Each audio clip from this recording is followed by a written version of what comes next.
कहानी शुरू होती है स्पेन की एक ऐसी जेल से जहां इंसानों को इंसान नहीं समझा जाता। कैदियों पर होने वाला जुल्म रोज का खेल था, लेकिन हर जुल्म की एक सीमा होती है। उसी सीमा को तोड़ते हुए कैदियों का लीडर मेलामंडर अपने साथियों के साथ सिस्टम के खिलाफ बगावत छेड़ देता है। जेल के अंदर माहौल पहले ही सुलग रहा होता है, तभी ओलिवर नाम का एक नया गार्ड वहां कदम रखता है। उसकी ड्यूटी तो अगले दिन से थी, मगर सीनियर्स को इम्प्रेस करने की चाह उसे एक दिन पहले ही जेल के अंदर ले आती है। उसे जरा भी अंदाजा नहीं था कि ये पहला दिन ही उसकी जिंदगी का सबसे खतरनाक दिन बन जाएगा। जैसे ही मेलामंडर की नजर गार्ड के हाथों में चाबियों पर पड़ती है, खेल पलट जाता है। उसी पल छत का एक बड़ा हिस्सा टूटकर ओलिवर के सिर पर गिरता है और वो वहीं ढेर हो जाता है। मेलामंडर अपने मुंह में छुपाई पतली स्टील वायर से बिना किसी आवाज के हथकड़ी खोल लेता है। वो गार्ड को उकसाता है और जैसे ही गार्ड पास आता है, हथकड़ी से उसका दम घोंट देता है। सब कुछ इतनी तेजी से होता है कि किसी को संभलने का मौका तक नहीं मिलता। ओलिवर के साथ मौजूद दूसरा गार्ड उसे घसीटते हुए एक खाली सेल में छुपा देता है, सेल नंबर 251। तब तक ओलिवर बेहोश हो चुका था। उधर बगावत आग की तरह फैलने लगती है। कैदी ताले तोड़ देते हैं, कॉरिडोर पर कब्जा कर लेते हैं। हर तरफ आग,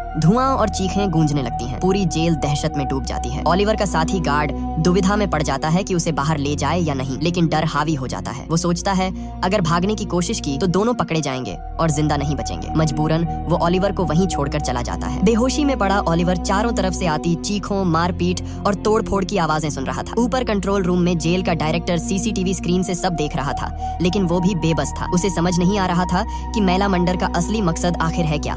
कुछ देर बाद मेलामंडर का एक आदमी सेल 211 तक पहुंचता है। जमीन पर पड़े एक अनजान शख्स को देखकर वो बिना सोचे उसे जोर का थप्पड़ मारता है। ओलिवर की आंखें खुल जाती हैं, लेकिन दिमाग अभी भी सुन्न था। कैदी उससे सवाल करता है, जवाब न मिलने पर दरवाजा बंद कर देता है और चला जाता है। अब ओलिवर को पूरी तरह समझ आ जाता है कि जेल में दंगे भड़क चुके हैं और वो उनके बीच फंसा हुआ है। वो तुरंत हालात के हिसाब से खुद को ढालने लगता है। अपने शू लेसेस निकालकर टॉयलेट में फ्लश कर देता है, बेल्ट गद्दे के नीचे छुपा देता है और पर्स भी टॉयलेट में डाल देता है, क्योंकि उसे पता है नए कैदी से ये सब छीन लिया जाता है। वो अपनी शादी की अंगूठी उतारने ही वाला होता है कि अचानक सेल का दरवाजा फिर खुलता है। इस बार वही आदमी वापस आता है और अब ओलिवर को लेने आया होता है। ओलिवर को घसीटते हुए सीधे मेलामंडर के सामने लाया गया। माहौल इतना तना हुआ था कि जरा सी गलती जान ले सकती थी, लेकिन ओलिवर के चेहरे पर हैरानी की जगह अजीब सा कॉन्फिडेंस था। उसने आराम से एक सिगरेट निकाली, कश लिया और डब्बा वापस बढ़ा दिया। बिल्कुल शांत लहजे में बोला कि वो तो आज ही जेल में आया है और सिर पर लगी चोट गार्ड्स की पिटाई का नतीजा है। उसके चेहरे पर न डर था न घबराहट। यही बात मेलामंडर को खटक गई। चेहरा इतना मासूम लग रहा था जैसे उसने जिंदगी में कभी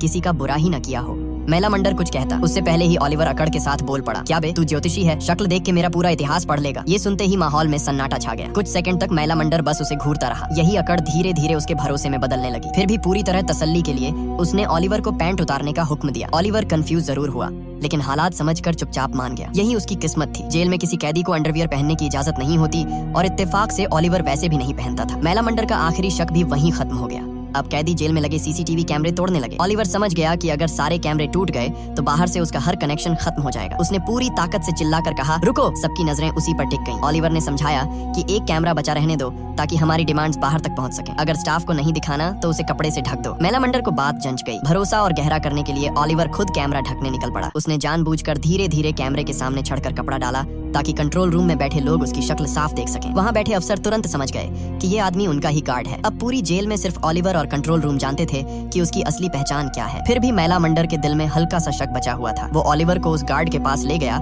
जिसके हाथों में चाबियां थीं और पूछा कि क्या यही वही गार्ड है जिसने तुझे मारा था? दोनों की नजरें मिलीं और बिना बोले ही तय हो गया कि अब मामला जान और मौत का है। दोनों ने एक साथ पहचानने से इनकार कर दिया। इसके बावजूद मेलामंडर के आदमी उस गार्ड को पीटते रहे। इसी बीच जेल का डायरेक्टर आखिरकार टूट गया और उसने स्पेशल फोर्सेस को कॉल कर दिया। कुछ ही देर में जेल के बाहर स्पेशल फोर्सेस अपनी पोजीशन ले चुकी थी। ऊपर से ऑर्डर बिल्कुल साफ थे, सिर्फ 2 गार्ड बंधक हैं। कैदियों की कोई मांग नहीं मानी जाएगी। बिना देर किए ऑपरेशन शुरू करो और किसी भी कीमत पर जेल का कंट्रोल वापस लो। लेकिन तभी हालात ने और खतरनाक मोड़ ले लिया। खबर आई कि जेल के अंदर 3 बेहद अहम पॉलिटिकल कैदी भी मौजूद हैं, जिनका अब तक ट्रांसफर नहीं हुआ था। मीडिया को दंगों की भनक लग चुकी थी और पूरे देश की नजरें अब इसी जेल पर टिकी थी। ये तीनों कैदी बड़े लीडर्स थे। अगर इनके साथ कुछ भी होता तो बाहर हालात बेकाबू हो जाते और पूरे देश में दंगे भड़क सकते थे।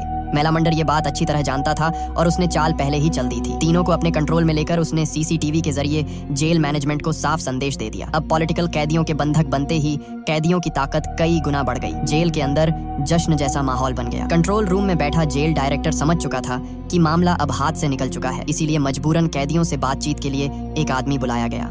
इसी दौरान मेलामंडर का पुराना रिकॉर्ड भी सामने आया। 10 साल पहले भी उसने इसी तरह की एक बगावत की थी जिसमें एक गार्ड की जान चली गई थी। उसी दिन से वो जेल के अंदर खुद को बॉस समझने लगा था। अब उसने ओलिवर की तरफ देखा और कहा कि डिमांड्स लिखने में उसकी मदद करे। मांगे सुनने में बड़ी नहीं थी, लेकिन सिस्टम के लिए चुभने वाली थी। जेल के कमरों की हालत सुधारी जाए, हर 15 दिन में परिवार से मिलने का हक दिया जाए, बीमार कैदियों को ढंग के हॉस्पिटल में इलाज मिले, न कि सलाखों के पीछे खड़े होकर डॉक्टर बस दूर से देख लें। महिला मंडर ने गुस्से में एक पुरानी बात भी याद दिलाई। पहले एक कैदी के दिमाग में ट्यूमर था, लेकिन उसे झूठा कहकर नजरअंदाज कर दिया गया। दर्द से तड़पते हुए उसकी वहीं मौत हो गई। यही वो जख्म था जिसने इस बगावत को आग बना दिया था। ओलिवर को महिला मंडर की डिमांड्स में कुछ भी गलत नहीं लगा। उल्टा उसकी लीडरशिप और सोच देखकर वो अंदर ही अंदर इम्प्रेस हो गया। बातचीत के दौरान ओलिवर ने बड़ी चालाकी से अपनी पर्सनल कहानी छेड़ दी। उसने बताया कि उसकी वाइफ प्रेग्नेंट है, बच्चा आने वाला है और वो खुद जेल में फंसा हुआ है। ये सुनकर महिला मंडर के चेहरे पर अफसोस झलक आया। भरोसा और गहराने के लिए ओलिवर ने एक झूठी कहानी भी गढ़ दी। उसने कहा कि जिस आदमी को उसने मारा था वो ड्रग डीलर था और उसी ने उसके छोटे भाई की जान ली थी। बदला लेने के अलावा उसके पास कोई रास्ता नहीं था। ये सुनकर महिला मंडर को उसके लिए और बुरा लगने लगा। ओलिवर तेजी से उसके करीब आता जा रहा था। इसी बीच नेगोशिएटर भी जेल के अंदर पहुंच चुका था। महिला मंडर ने ओलिवर से कहा कि उसकी तलाशी लो। ओलिवर ने बड़ी समझदारी से तलाशी लेते हुए ही तीनों पॉलिटिकल बंदियों की लोकेशन बता दी और फिर अपनी डिमांड्स नेगोशिएटर के सामने रख दी। नेगोशिएटर ने भरोसा दिलाया कि वो ये मांगे ऊपर तक पहुंचाकर लौटेगा। जाते जाते महिला मंडर ने एक और बात जोड़ दी। उसके लोग सुबह से काम कर रहे हैं, भूखे हैं, उन्हें अच्छा खाना चाहिए। साथ ही उसने ये भी कहा कि ओलिवर को उसकी पत्नी से बात करने दी जाए। नेगोशिएटर ने कहा कि कॉल करवाना उसके कंट्रोल में है, वो ओलिवर को साथ ले जाएगा और थोड़ी देर में वापस छोड़ देगा। महिला मंडर ने बात मान ली, लेकिन सख्त लहजे में चेतावनी भी दी कि ओलिवर को कुछ नहीं होना चाहिए। इतने कम वक्त में वो ओलिवर पर जरूरत से ज्यादा भरोसा करने लगा था। ओलिवर समझ गया कि ये उसके लिए सुनहरा मौका है, लेकिन गेट खुलने से पहले ही अंदर से एक तेज चीख सुनाई दी। आवाज सुनते ही महिला मंडर ने नेगोशिएटर को पकड़ लिया और ओलिवर को देखने भेजा कि हुआ क्या है। ओलिवर दौड़कर पहुंचा तो पता चला कि दो कैदियों में झगड़ा हो गया था। एक के सिर पर गहरी चोट लगी थी और वो बेहोश पड़ा था। कंट्रोल रूम में बैठे स्पेशल फोर्सेस कमांडर ने ये सब कैमरे में देखा और गलत समझ बैठा कि कोई बेहद अहम शख्स मारा गया है। उसने बिना देर किए अटैक का ऑर्डर दे दिया। ओलिवर को तुरंत समझ आ गया कि अगर फोर्सेस अंदर घुसी तो कत्लेआम मच जाएगा। उसने फौरन तीनों होस्टेज को उठाकर सर्विलेंस कैमरे के सामने ला खड़ा किया ताकि कमांडर देख सके कि सब जिंदा हैं और हालात कंट्रोल में हैं। जैसे ही कमांडर ने उन्हें स्क्रीन पर देखा, उसने अटैक रोक दिया। बातचीत फिर से शुरू हो गई। ओलिवर की सूझबूझ और हिम्मत ने न जाने कितनी जानें बचा ली थी, मगर महिला मंडर को ये बात खटकने लगी कि ये आदमी आज ही आया है और आज ही हीरो बन रहा है। ओलिवर ने हालात भांप लिए। उसने तुरंत सबके सामने महिला मंडर का हाथ उठाकर कहा कि ये सब सर के कहने पर किया है। अब कैदियों का जोश और बढ़ गया। दोनों को कंधों पर उठाकर सेलिब्रेट किया जाने लगा। महिला मंडर ने उसे साइड में लेकर कहा कि काम बढ़िया किया है, लेकिन अगली बार बिना पूछे कुछ किया तो छोड़ूंगा नहीं। इसी बीच ना जाने कैसे मीडिया में ये खबर फैल गई कि तीनों पॉलिटिकल नेता मारे जा चुके हैं और कई लोग घायल हुए हैं। उधर ओलिवर की पत्नी एलेना एक रेस्टोरेंट में खाना खा रही थी। तभी टीवी स्क्रीन पर वही जेल हर चैनल पर छा गई। उसका दिल बैठ गया। उसने ओलिवर को बार बार कॉल किया, लेकिन फोन आउट ऑफ रीच था। आखिरकार जब उसकी बात ओलिवर के एक कलीग से हुई तो उसने बस इतना कहा कि ओलिवर दूसरी ब्रांच में ड्यूटी पर है और शायद फोन बंद होगा। एलेना ये बात मानने को तैयार नहीं थी। उसे साफ लग रहा था कि कुछ बहुत गलत है। उसने तुरंत अपनी कार निकाली और जेल के बाहर पहुंच गई। तब तक वहां कई कैदियों के परिवार वाले भी जमा हो चुके थे। हर किसी की आंखों में एक ही सवाल था, अंदर उनका अपना आदमी ठीक तो है ना? एलेना भी उसी भीड़ में शामिल हो गई। ओलिवर के बारे में पूछती रही, लेकिन किसी के पास कोई साफ जवाब नहीं था। जेल के अंदर महिला मंडर अपने साथियों के साथ आराम से खाना खा रहा था। माहौल कुछ देर के लिए शांत लग रहा था और ओलिवर भी बड़े ध्यान से उसकी पुरानी कहानियां सुन रहा था। तभी वही कैदी नजर आया जिसकी वजह से थोड़ी देर पहले झगड़ा हुआ था। महिला मंडर तुरंत भड़क गया। वो उसके पास गया और उसे सबक सिखाया, क्योंकि उसकी एक गलती से पूरा प्लान बिगड़ते बिगड़ते बचा था और सबकी जान खतरे में पड़ गई थी। इसी हंगामे के बीच ओलिवर को मौका मिल गया। महिला मंडर की कुर्सी पर रखा वॉकी टॉकी उसने चुपचाप उठा लिया। उसके दिल में सिर्फ अपनी पत्नी का ख्याल था। उसने तुरंत अपने कलीग से संपर्क किया और कहा कि एलेना को बता दे कि वो ठीक है। उधर से जवाब आया कि एलेना से बात हो चुकी है और सब कुछ अरेंज कर दिया गया है। ओलिवर ने थोड़ी राहत की सांस ली। कुछ देर बाद महिला मंडर और उसके आदमी जेल में लगे टीवी पर बाहर चल रहे प्रोटेस्ट देखने लगे। हर तरफ रिश्तेदारों का हंगामा था। कैमरे उनकी चीख पुकार दिखा रहे थे। महिला मंडर ने तय किया कि अब जेल मैनेजमेंट से दोबारा बात करनी होगी। जैसे ही उसने वॉकी टॉकी ढूंढी, वो कुर्सी पर नहीं थी। घबराकर उसने और उसके आदमियों ने हर जगह तलाश की, लेकिन कुछ नहीं मिला। तभी ओलिवर आगे आया और बोला कि उसने वॉकी टॉकी संभाल कर रखी है, क्योंकि गलत हाथों में चली जाती तो बड़ा नुकसान हो सकता था। बात सही लगी, इसलिए किसी को शक नहीं हुआ। लेकिन बैल्कनी से अपाचे सब कुछ देख चुका था। वो चुपचाप अपने कमरे में गया, एक छोटे टिन के डिब्बे में छुपा मोबाइल निकाला और एक गार्ड को कॉल किया। यहीं से खुलासा हुआ कि अपाचे असल में जेल अथॉरिटीज के लिए काम करने वाला खबरी था। कुछ ही देर में उसे ओलिवर की असली पहचान भी पता चल गई। उधर जेल के बाहर गुस्सा और भड़क चुका था। भीड़ ने गार्ड ऑफिस पर पत्थर फेंकने शुरू कर दिए। पहले से तमतमाया गार्ड यूट्रेला आपा खो बैठा। उसने तुरंत एक टीम बनाई और लाठियां लेकर भीड़ पर टूट पड़ा। बिना सोचे समझे मार शुरू हो गई। तभी जेल के अंदर टीवी स्क्रीन पर ओलिवर ने अपनी पत्नी एलेना को देखा। भीड़ में डरी सहमी सी उसका खून खौल उठा। उसने झट से वॉकी टॉकी उठाई और गुस्से में अपने कलीग से पूछा कि जब सब अरेंज था तो उसकी पत्नी वहाँ क्या कर रही है। उसी पल कलीग को समझ आया कि मीडिया सब कुछ लाइव दिखा रही है और परिवार वाले टीवी पर अपने लोगों को देख पा रहे हैं। जेल अथॉरिटीज ने तुरंत पूरी जेल का टीवी सिग्नल काट दिया। बाहर हालात और बिगड़ गए। भीड़ में धक्का मुक्की बढ़ने लगी और एलेना को पेट में तेज दर्द होने लगा। तभी एक लाठी का वार हुआ और वो जमीन पर गिर पड़ी। यूट्रेला के उस वार को मीडिया कैमरे ने साफ कैद कर लिया। अंदर टीवी बंद होते ही कैदियों का गुस्सा और भड़क उठा। मेलामंडर ने फौरन वॉकी टॉकी पर मैनेजमेंट से घायल लोगों की लिस्ट मांगी। ओलिवर ने जब अपनी पत्नी के बारे में पूछा तो जेल वालों ने झूठ बोलते हुए कहा कि सब ठीक है। तभी अपाचे उसके पास आ गया। उसने धमकी दी कि अगर उसकी बात नहीं मानी तो सबके सामने ओलिवर की सच्चाई खोल देगा।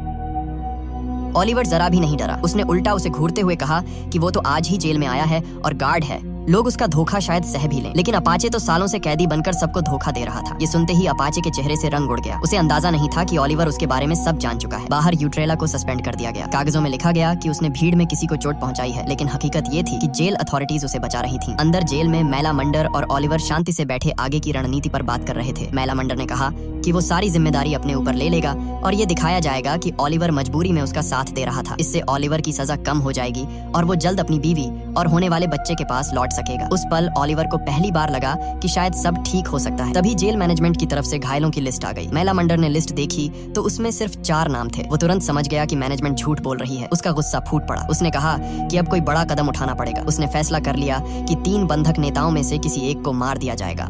ओलिवर ने तुरंत रोका। उसने समझाया कि अगर किसी बंधक को मार दिया गया तो फोर्सेस बिना सोचे अंदर घुस आएंगी और कोई भी जिंदा नहीं बचेगा। फिर उसने एक खौफनाक लेकिन कम खतरनाक रास्ता सुझाया। सिर्फ एक कान काट देते हैं ताकि उन्हें समझ आ जाए कि हम मजाक नहीं कर रहे। ये जिम्मेदारी ओलिवर को ही दे दी गई। उसने जल्दी से काम खत्म किया ताकि दर्द कम से कम हो। थोड़ी ही देर में कटा हुआ कान जेल मैनेजमेंट को भेज दिया गया। अब उनके पास कोई रास्ता नहीं बचा था। उन्हें असली लिस्ट भेजनी पड़ी। लेकिन जैसे ही ओलिवर ने वो लिस्ट पढ़ी, उसके पैरों तले जमीन खिसक गई। उस लिस्ट में उसकी प्रेग्नेंट पत्नी एलेना का नाम भी था। इसी दौरान अपाचे ने बाहर से एक वीडियो हासिल कर लिया। वीडियो में साफ दिख रहा था कि यूट्रेला लाठी से एलेना पर वार कर रहा है। ओलिवर बार बार वो वीडियो देखता रहा। हर बार उसका गुस्सा और दर्द बढ़ता गया। एक तरफ वो अंदर सबकी जान बचाने की कोशिश कर रहा था और दूसरी तरफ उसकी बीवी को बाहर बेरहमी से पीटा गया। ऊपर से उसके अपने क्लीग्स ने उससे झूठ बोला। गुस्से में कांपते हुए ओलिवर ने डिमांड की कि यूट्रेला को तुरंत अंदर भेजा जाए। बंधकों की जान खतरे में थी, इसलिए मैनेजमेंट मना नहीं कर पाई। यूट्रेला को अकेले अंदर भेज दिया गया। जैसे ही वो अंदर आया, मेलामंडर ने चाकू दिखाकर उसे काबू में कर लिया और कैमरों से दूर ले गया। ओलिवर ने उससे एलेना के बारे में पूछा, लेकिन उसने चुप्पी साध ली। जब ओलिवर ने वीडियो उसके सामने रखी तो उसने नजरें फेर ली। उसी पल ओलिवर का सब्र टूट गया। वो उस पर टूट पड़ा, मारता चला गया। वो अब होश में नहीं था। उसने वॉकी टॉकी उठाई और अपनी बीवी से बात करने की जिद की। आखिरकार उसे सच्चाई बता दी गई। एलेना और उसका होने वाला बच्चा दोनों नहीं रहे थे। ये सुनते ही ओलिवर पूरी तरह बिखर गया। उसने अपना सिर मेलामंडर के कंधे पर रख दिया और फूट फूट कर रोने लगा। मेलामंडर ने गुस्से में आदेश दिया कि सभी गार्ड को मिलकर पीटा जाए। लेकिन तभी यूट्रेला ने चिल्लाकर ओलिवर की असली पहचान सबके सामने खोल दी। उसने कहा कि ये आदमी जेल का गार्ड है। कैदी एक पल के लिए सन्न रह गए, लेकिन ओलिवर को अब किसी की परवाह नहीं थी। उसके अंदर सिर्फ एक ही चीज बची थी, बदला। उसने सबके सामने यूट्रेला को मार डाला। अपनी बीवी और बच्चे को खोने के बाद उसके लिए जिंदगी का कोई मतलब नहीं बचा था। इसके बाद वो चुपचाप सेल 211 में गया। वहाँ उसने अपनी छुपाई हुई बेल्ट निकाली और सब कुछ खत्म करने की कोशिश की, लेकिन वो मर भी नहीं पाया। जब उसकी आंखें खुली तो दीवार पर लिखा एक वाक्य उसने पढ़ा, एक बूढ़ा आदमी सर दर्द से मर गया। ये किसी पुराने कैदी ने लिखा था। उसी पल ओलिवर को एहसास हुआ कि अब उस आदमी का दर्द ही उसका दर्द है। उसने अपनी पुरानी पहचान वहीं छोड़ दी और सेल 211 का असली कैदी बन गया। जेल के अंदर कुछ लोगों को अब भी उस पर शक था, लेकिन मेलामंडर जानता था कि चाहे ओलिवर पहले गार्ड रहा हो, अब वो उनका अपना है। उनकी किस्मत एक हो चुकी थी। लिस्ट सामने आने के बाद कैदियों का गुस्सा और भड़क उठा। अपने परिवारों की हालत देखकर वो खुद पर काबू नहीं रख पा रहे थे। अब सिर्फ जेल मैनेजमेंट से बात नहीं बन रही थी, सरकार को खुद दखल देना पड़ा। एक बड़े लेवल का आदमी बातचीत के लिए भेजा गया। उसने कहा कि ज्यादातर मांगे मान ली गई हैं। जैसे ही वो डिटेल्स बताने लगा, ओलिवर ने यूट्रेला की लाश घसीटते हुए सबके सामने डाल दी। कैमरे की तरफ देखते हुए उसने कहा कि इसे मैंने मारा है। फिर साफ शब्दों में कहा कि अब हम तभी मानेंगे जब प्राइम मिनिस्टर खुद टीवी पर आकर कहेगा कि हमारी सारी शर्तें मान ली गई हैं। अब ओलिवर पूरी तरह कैदियों के साथ खड़ा था। मेलामंडर ने भी उसका साथ दिया। या तो डिमांड पूरी करो या आकर लाशें उठाओ। नेगोशिएटर को ये सब ऊपर रिपोर्ट करना पड़ा। मेलामंडर जानता था कि सरकार इतनी आसानी से झुकने वाली नहीं है। उसने अपने लोगों को आदेश दिया कि सभी होस्टेज को अलग अलग जगह शिफ्ट कर दो और आखिरी लड़ाई के लिए तैयार रहो। तभी जेल मैनेजमेंट ने एक गंदी चाल चली। उन्होंने मेलामंडर को बताया कि ओलिवर असल में गार्ड है और अगर वो उसे मार देता है तो बदले में उसकी सजा काफी कम कर दी जाएगी। जब मेलामंडर ने ओलिवर की फाइल देखी तो वो एक पल के लिए हिल गया। सच सामने था, लेकिन फिर भी उसने अपने प्लान को नहीं रोका। सभी बंदियों को अलग अलग जगह कैद कर दिया गया। इसके बाद वो चाकू लेकर ओलिवर के पास पहुंचा। जैसे ही उसने ओलिवर की आंखों में देखा, उसे एक गद्दार नहीं बल्कि दर्द से भरा हुआ एक वफादार इंसान दिखा। उसका हाथ रुक गया। उसने चाकू ओलिवर के हाथ में थमा दिया और कहा, मैं तुझे नहीं मारूंगा, मैं तेरे साथ लड़ूंगा। उसी वक्त अपाचे ने मैनेजमेंट को होस्टेज की असली लोकेशन बता दी। स्पेशल फोर्सेज ने तुरंत अटैक प्लान कर लिया। अचानक जेल के टीवी फिर से चालू हो गए। न्यूज चल रही थी कि जेल के सारे पुराने कानून रद्द कर दिए गए हैं। ओलिवर और मेलामंडर हैरान रह गए। दोनों का दिल खुशी से भर गया, लेकिन ये खुशी सिर्फ एक जाल थी। जेल अथॉरिटीज ने जानबूझकर ये सब दिखाया था ताकि कैदी शांत हो जाएं। जैसे ही जेल के अंदर जश्न शुरू हुआ, अपाचे अपनी चाल चल चुका था। उसने उन कैदियों को मार दिया जो होस्टेज की रखवाली कर रहे थे और खुद उनके सामने खड़ा हो गया, जैसे वो उन्हें बचा रहा हो।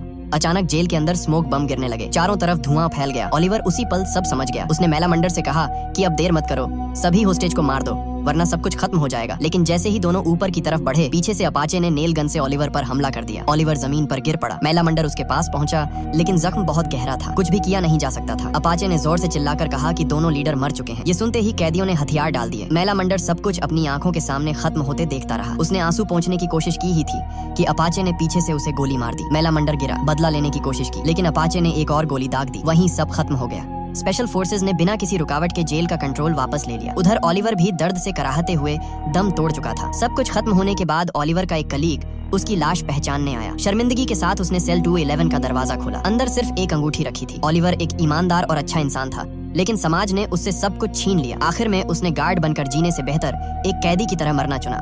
वीडियो पसंद आई हो तो लाइक जरूर करना। चैनल को सब्सक्राइब करना मत भूलना। मिलते हैं अगले वीडियो में।